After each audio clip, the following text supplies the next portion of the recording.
शिवम द्विवेदी जी कानपुर से। राधे राधे। राधे राधे महाराज जी। महाराज जी, आजकल निंदा और दोष दर्शन होना मानव जीवन की एक सामान्य दिनचर्या बन गई है। प्रतिक्षण निंदा दोष दर्शन किसी ना किसी में होता ही रहता है। महाराज जी, कई संतों आपके श्रीमुख से सुना है और मानस की भी छुपाई है। कलिकल एक पुनीत प्रतापा, मानस पुण्य हो ही नहीं पापा। कलयुग में मानसिक पाप का दंड नहीं मिलता, तो क्या महाराज जी निंदा और दोष दर्शन मानसिक पाप है? लेकिन रुक ही नहीं पाओगे ना वाणी के जो मन में आएगा वो वाणी में आ जाएगा। इतना संयम थोड़ी है मन की बात को काट सके। मन में आया तो वाणी में आ जाए, वाणी में आया तो अपराध लागू हो गया। तो हम एक कथा सुनाया करते हैं कि ब्रह्मा जी के 4 पुत्र हैं, सतयुग, त्रेता, द्वापर और कलयुग है तो सबई, ये भी 4 पुत्र हैं।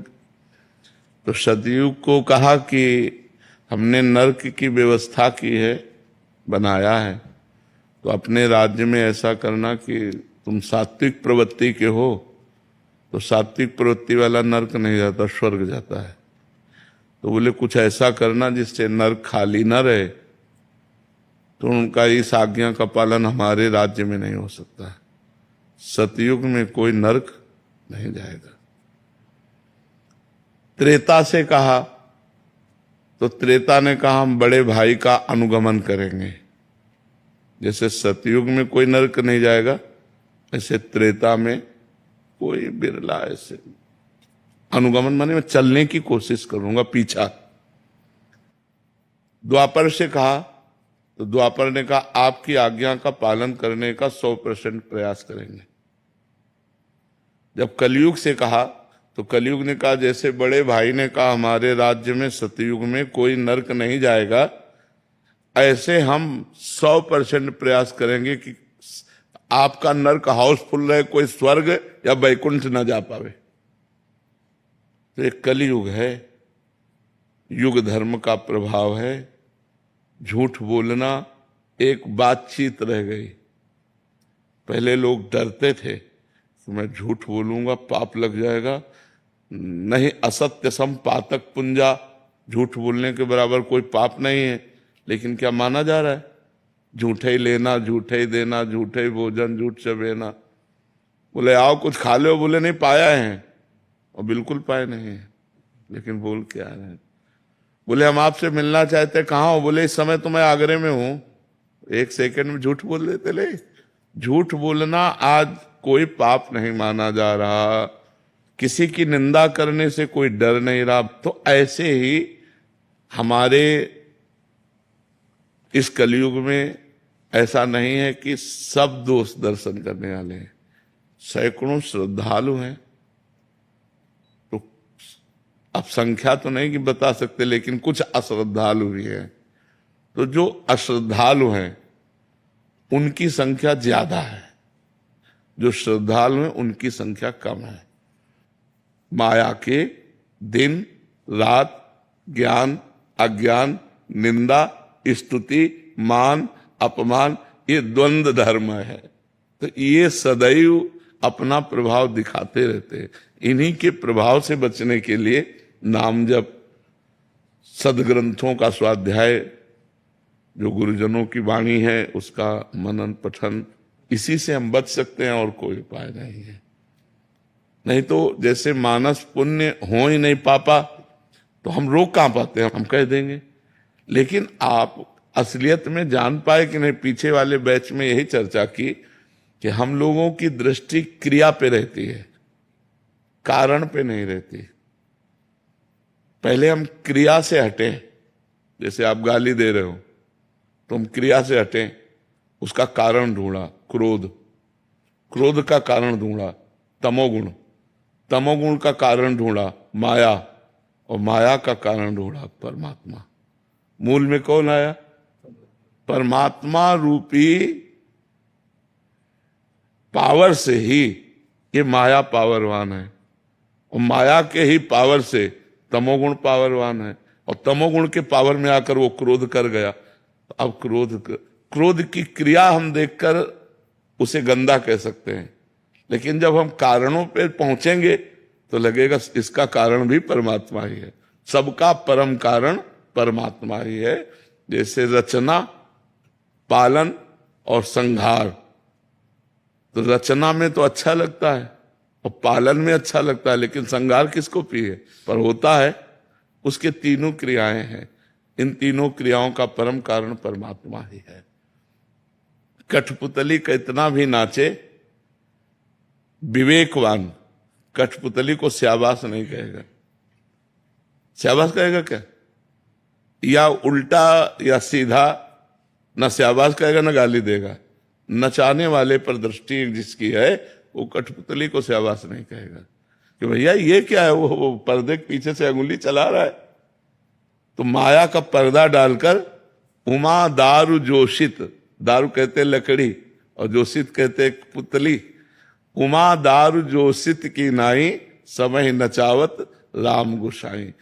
कठपुतली की तरह पूरा संसार उनकी माया की डोरी में बंधा हुआ नाच रहा है। अगर इससे नाचने से बचना है तो मामे वे प्रपद्यंते माया में ताम तरंति थे।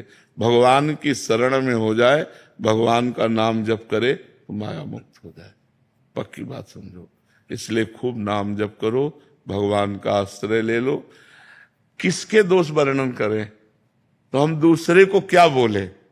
हमारा सफेद हो और दूसरे के काले रजिस्टर भरे हो तो लगे कि संसार में, लेकिन जब सच्चाई की बात अगर पूछी जाए ईमानदारी से, तो इतने सब लोग बैठे हो, कोई बता सकते हो कि आपसे गलती नहीं हुई? अगर हम ईमानदारी से पूछे, वृंदावन धाम में बैठे तो सबसे गलती होती है, नहीं होती? तो जब हमारे अंदर गलती है और उससे गलती हो रही है तो हमें लौटना चाहिए।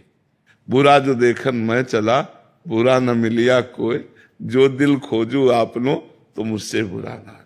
तो हमें लगता है कि हमें अपने हृदय को पवित्र करना चाहिए, जिससे हमारी दृष्टि पवित्र हो जाए।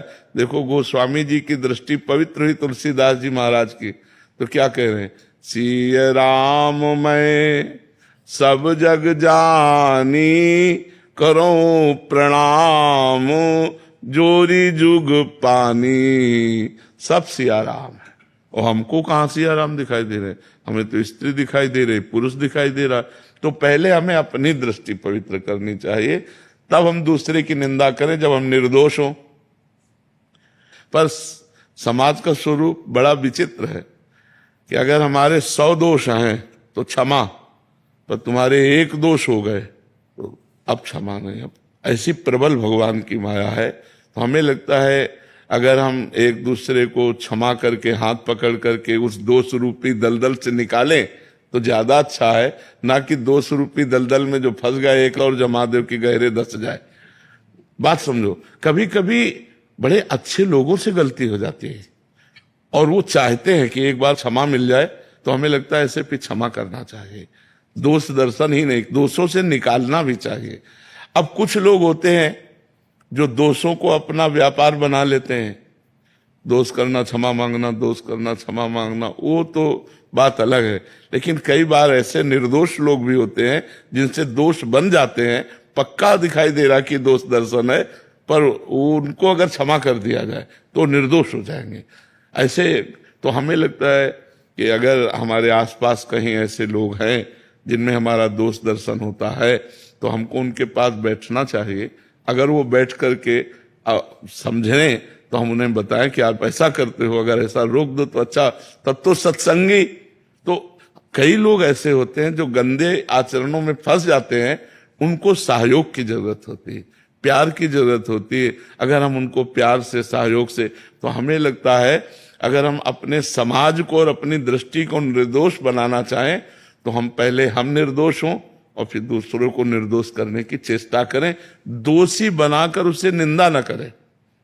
देख लिया कि भाई दोष है तो हमारा कर्तव्य है, अगर हमारे पास ज्ञान रूपी साबुन है तो वो दाग मिटा देते हैं, उसका दाग मिटा देते हैं। तो वही सत्संगी हुआ। दोषी को स्वीकार करना ही सत्संगी का कार्य है। अगर अस्पताल में बीमार लोग नहीं जाएंगे तो अस्पताल की महिमा क्या रही? अब हमें बताओ। अच्छा, अस्पताल काहे के लिए बना होता है?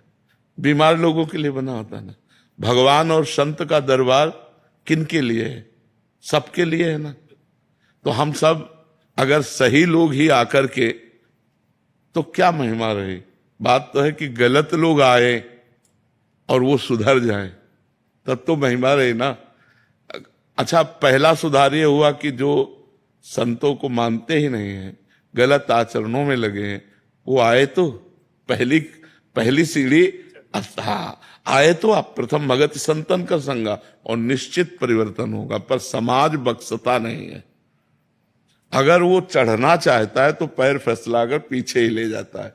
तो हमें लगता है हमारे समाज को ये सहयोग देना चाहिए कि यदि जैसे कोई गलत आचरण वाला है, पक्का रजिस्टर्ड है, और वो संत के पास गया है, तो उसे शाबाशी देनी चाहिए कि आपने हिम्मत की और संत के पास गए, अब एक हिम्मत और कर ले, उनकी बात मान ले। पहला तो कदम बढ़ा दिया, अब दूसरा कदम बढ़ाओ कि जो असद आचरण करते उनको छोड़ के उनकी बात मान लो, तो संत संग का लाभ मिल जाएगा। तो उत्साह तो बढ़ाना चाहिए, गिरे हुए को उत्साह बढ़ाना चाहिए, ना कि उसे नेगेटिव गिरा देना चाहिए। देखो, उत्साह बढ़ाकर सतमार्ग में चलाने वाले बहुत कम लोग हैं, सतमार्ग में चलने वाले को निरुत्साहित कर देने वाले बहुत लोग हैं। तो आज जो हमारे समाज की व्यवस्था है उसमें थोड़ा ये अपने लोग, और तो नहीं सत्संगी लोग, इस बात पर सुधार लावें कि वो एक दूसरे का हाथ पकड़कर अच्छे मार्ग पर चलने के लिए प्रेरित करें, ना कि गिरे हुए को और गिरा दे। वो तो गिरा हुआ है, उसे यदि आप छोड़ दोगे, गिरा दोगे, तो वो तो गिरा हुआ है। लेकिन अगर प्यार से हाथ मिलाया तो शायद उसका कदम अच्छा चल जाए। अगर विश्व में एक आदमी को भी संभाल दिया तो इससे बड़ा पुण्य नहीं होता। मान लो आप दान पुण्य सब